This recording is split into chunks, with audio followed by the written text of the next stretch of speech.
ekskavātoru papildus hidrolīnijas. 6 caurules, kurās regulāri kāds sapinās. It kā vienkārši lieta, bet gadās. Kāpēc? Jo ir nianses. Dažādi ražotāji, dažādus ekskavātorus komplektē dažādi. Sāksim ar pilno paku.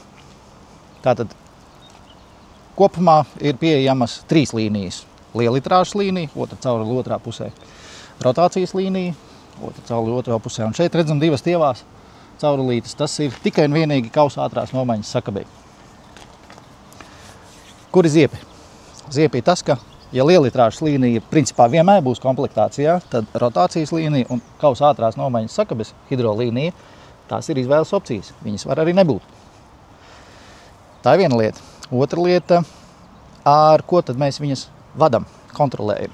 Iekāpjam kabīnē.